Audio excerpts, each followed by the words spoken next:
Why did Seth try and manage to sodomite his nephew Horus?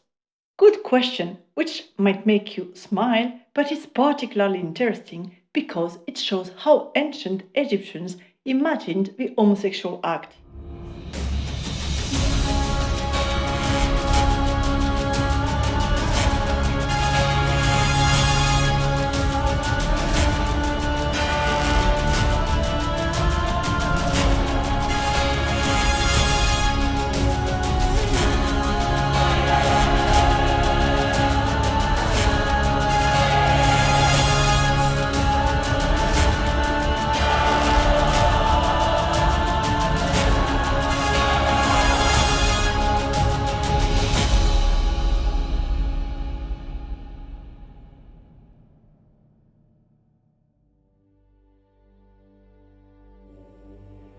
Remember, Seth killed his brother Zares to steal the throne of Egypt from him.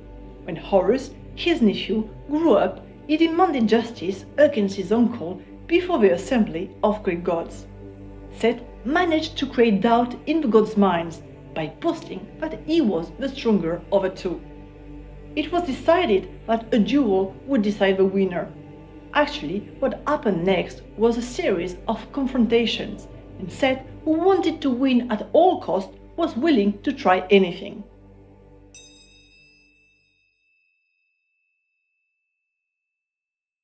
It all started with his compliment from Seth to Horus in the Count 6 Papyrus. How beautiful are your buttocks! The aim of his compliment could not be any clearer. It was then followed by a proposition from Seth that left no doubt about his intentions. Come, let's spend a happy hour at my place. Well, believe it or not, but this is what Horus replied to his father's murderer. Yes, with pleasure. Here is where we might have a few questions. Either he's dumb and naive and really does not hold any grudges, or he had a plan.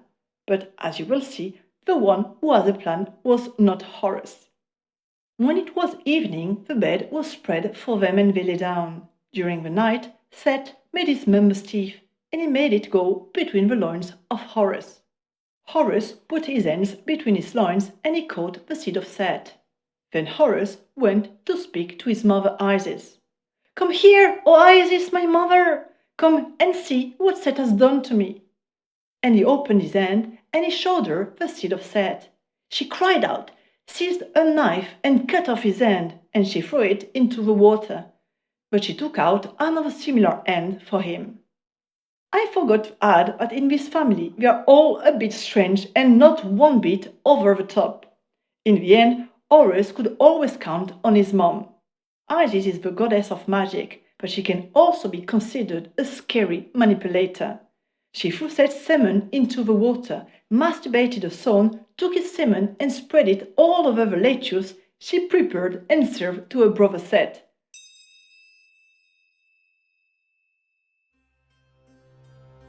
The next part of the text gives us the answer. Seth proudly represented himself before the gods and told them, Let me be given the office of ruler, for as to Horus, the same that stands here, I have acted like a male against him. The Ennead cried out aloud, and they belched and spat in the face of Horus. This is a very interesting extract because it shows that the way ancient Egyptians thought about homosexuality was more complex than just it's wrong or people should be free to do as they please. It wasn't so much the homosexual act that made the gods react so negatively. As we have seen, Seth was actually proud to announce that his sodomy is only few. The problem was Horus being the dominated, not the dominator. To the gods, this made Horus look weak and controllable. Just because of that sex act, he was no longer in a position to seek the throne because someone else physically dominated him.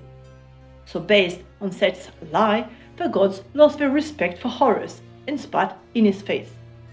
This was exactly what Seth wanted when he tried to sodomize his nephew and succeeded.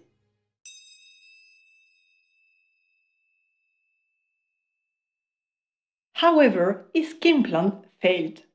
Disgusting as it may sound, Isis' intervention worked, and Seth's evil plan backfired.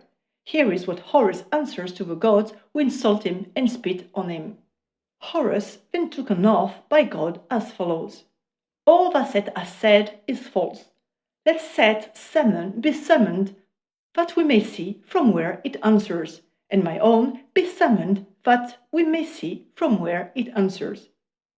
Then Thoth, lord of script and scribe of truth for the Ennead, put his hand on Horus' shoulder and said, "Come out, you semen of Seth." And it answered him from the water in the interior of the marsh. Thoth put his hand on Seth's shoulder and said, "Come out, you semen of Horus." Then it said to him, "Where shall I come out from?" Thoth said to it, "Come out from his ear." Thereupon it said to him, "It's from his ear that I should issue forth, seeing that I'm a divine seed?" Then Thoth said to it, "Come out from the top of his head." And it emerged as a golden solar disk upon Seth's head. Seth became exceeding furious and extended his hands to seize the golden solar disk. Thoth took it away from him and placed it as a crown upon his head. In the end, Seth's evil plan turns against him.